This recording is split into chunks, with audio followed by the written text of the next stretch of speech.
देखिए, जो वर्ष 1990 का वर्ष था, वो रामलला की जो प्राण प्रतिष्ठा आज हो रही है, उसके लिए एक ऐतिहासिक वर्ष था। पूरे देश भर में रामलला के दर्शन, रामलला के मंदिर को बनाने के लिए, पुनर्निर्माण करने के लिए एक आंदोलन चल रहा था पूरे देश में। और क्योंकि उस समय भारतीय मजदूर संघ के जिला अध्यक्ष का दायित्व मेरे पास था, मेरे साथ आदरणीय दिनेश भाई और ठाकुर रमेश जी, ये दोनों मेरे साथ उपाध्यक्ष थे। हम लोगों ने अपनी जिला की एक बैठक की और उसमें हमने भी तय किया कि हमारा भी एक जत्था, एक गण हमारा अयोध्या के लिए कूच करेगा।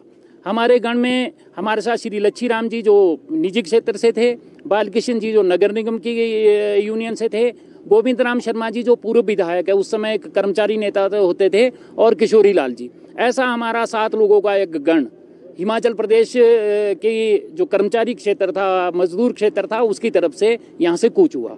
तो हमारे जो वाहिनी प्रमुख थे वो श्री राजेंद्र पाल सूद जी थे, सुरेश भारद्वाज जी और उनके सहयोगी, ये सब लोग भी हमारे जत्थे के साथ, हमारे गण के साथ एक गण की अगुवाई कर रहे थे। इस तरह से हम लोगों ने पहले, हमारी जो कार सेवा का था, पहले हम लोगों ने ज़्यादा लोगों को तैयार करने की कोशिश की, लेकिन पूरे देश में एक भय का वातावरण बनाया जा रहा था। जो राम विरोधी सरकारें थी, वो जो है, तो वहाँ से मुलायम सिंह जी ये कह रहे थे कि उत्तर प्रदेश के, आप अयोध्या की बात छोड़ो, उत्तर प्रदेश में भी किसी कार सेवकों को घुसने नहीं दिया जाएगा और वहाँ पे परिंदा भी पर नहीं मार सकता। इस तरह का ऐलान लगातार हो रहा था और एक दहशत का माहौल था। हमारी विपरीत परिस्थितियां होने के बावजूद भी हम लोगों ने संकल्प किया कि हम हर हालत में अयोध्या पहुँचेंगे और अयोध्या के लिए हम लोगों ने कूच करने का निर्णय लिया।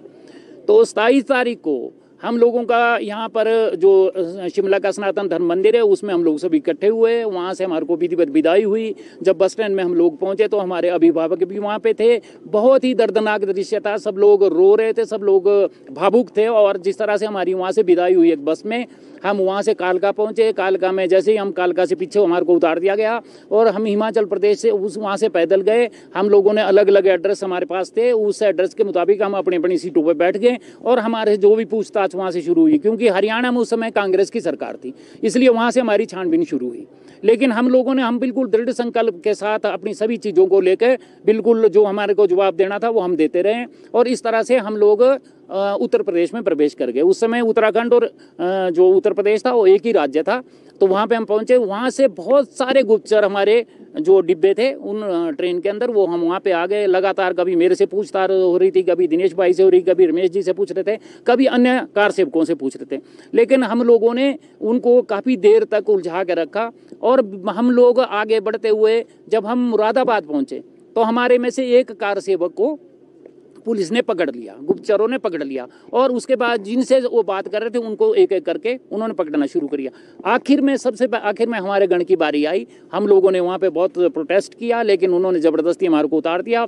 और मुरादाबाद की जब रेलवे स्टेशन पे हमारे को उतारा गया, वहाँ काफ़ी ज़ोर से हंगामा हम लोगों ने किया। और जब हंगामा हुआ तो हमने नारे लगाए कि रामलला हम आए हैं, मंदिर वहीं बनाएंगे। जब ये नारे सुने तो सैकड़ों की संख्या में बहनें वहाँ पर हमारे स्वागत करने के लिए आई। उन्होंने बोला कि भाई हम आप लोगों के साथ है और आपका उत्तर प्रदेश में इस मुरादाबाद में जो कि काफ़ी मुस्लिम बहुल क्षेत्र है, वहाँ पर आपका स्वागत है। हमारे को बड़ा उत्साह हुआ और हमारे को एक अस्थाई जेल में, जो एक स्कूल था, उस अस्थाई जेल में हमारे को रखा गया। हम लोगों को वहाँ रखा गया। लेकिन देर रात होते होते जो वहाँ की पुलिस के एसपी थे, उनके पास इनपुट आया कि यहाँ पर हमला हो सकता है शरारती तत्वों द्वारा।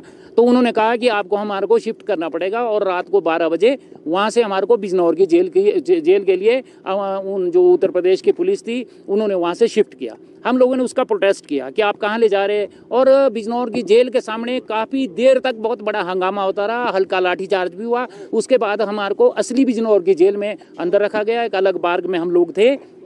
उस बार्ग में एसपी ने आके हमारे को बताया कि हमने बहुत अच्छा किया जो आपको वहाँ से शिफ्ट कर दिया। देर रात में वहाँ पर जो शरारती तत्व थे उन लोगों ने हमला किया है मुरादाबाद में। ये सूचना हमारे को जेल के RD शर्मा जी जो वहाँ के एसपी थे, जेल के अधीक्षक थे, उन्होंने हमारे को ये चीज़ बताई। उसके बाद क्या हुआ कि हम लोगों को क्यों 30 तारीख निश्चित था समय कार सेवा का, तो 30 तारीख को हम इंतज़ार कर रहे थे कि हम तो जेल में बंद है, लेकिन क्या होगा, हमारे को अंदर जानकारियाँ मिल रही थी। हमारे को 31 तारीख को पता चला कि वहाँ पर कार सेवा हुई है आंशिक रूप से, क्योंकि कोई हथियार नहीं ले जा सकते थे। कि साधु संतों ने चिमटों से, किसी ने पत्थर से, किसी ने किसी तरह से, सब लोगों ने अपनी अपनी कार सेवा वहाँ पे प्रारंभ कर दी है।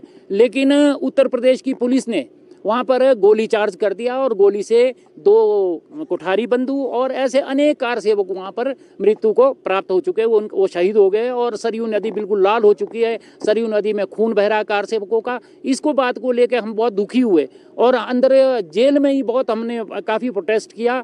हम निरंतर जेल में लगे रहे और हम लोग इस बात पर अड़े रहे कि जब भी हमारे को छोड़ा जाएगा तो हम अयोध्या जाएंगे। रोज़ हमारे से पूछा जाता था, लेकिन जब हम लोगों ने जाने पे हम दृढ़ संकल्प थे तो 6 तारीख को हमारे पास जो जेल के अधीक्षक थे वो आए कि अगर आप नहीं मानते तो फिर ठीक है, आपको अयोध्या ही भेजते हैं। और अब एक उत्तर प्रदेश की जो बस थी उसको बुलाया गया, 4 पुलिस के कर्मियों को हमारे साथ बिठाया गया और हमारे को एक एक करके जेल से रिहा किया गया। हमारे को जेल का बाकायदा सर्टिफिकेट भी सब लोगों ने इशू किया, सब लोगों को इशू किया। वहाँ के अधीक्षक ने हमने बोला कि हमारे को लिख के दो आपकी, हमारे को आपने यहाँ पे अरेस्ट रखा है, तो वो सर्टिफिकेट भी हम लोगों के पास प्रमाण के तौर पर मौजूद है। हम लोगों को वहाँ से जब हम लोगों को छोड़ा गया तो वहाँ से हम लोग जब हम हरिद्वार पहुंचे तब हमारे को पता चला कि वो हमारे को अयोध्या नहीं ले जा रहे बल्कि हमारे को वापस शिमला भेज रहे हैं। तो हम लोगों ने अयोध्या में रिक्वेस्ट की पुलिस वालों से और हमने वहाँ पे गंगा स्नान किया और उसके बाद शिमला के बस स्टैंड पे उत्तर प्रदेश की पुलिस ने अपनी बस के माध्यम से हम लोगों को उतारा। ये बहुत भयानक दृश्य था। ये बात आज कल्पना भी नहीं की जा सकती कि राम मंदिर बनेगा। सारी ताकतें राम मंदिर का विरोध कर रही थी और जो धर्मनिरपेक्ष नेता थे वो पूरी तरह से विरोध कर रहे थे। लेकिन हम लोगों ने उस समय जोखिमपूर्ण बात यह है कि कर्मचारी होते हुए, मजदूर होते हुए अपने काम को, अपने सब चीज़ों को दांव पर लगा के हमारे जो जत्था था, हमारा जो गण था, वो बाकी लोगों में एक अलग तरह का गण था, क्योंकि बाकी कोई राजनीतिक क्षेत्र से था, कोई किसी और क्षेत्र से था, कोई विश्व हिंदू परिषद की तरफ से था, लेकिन हम BMS की तरफ से जो गए थे उसका उल्लेख मैंने आप लोगों के सामने किया है।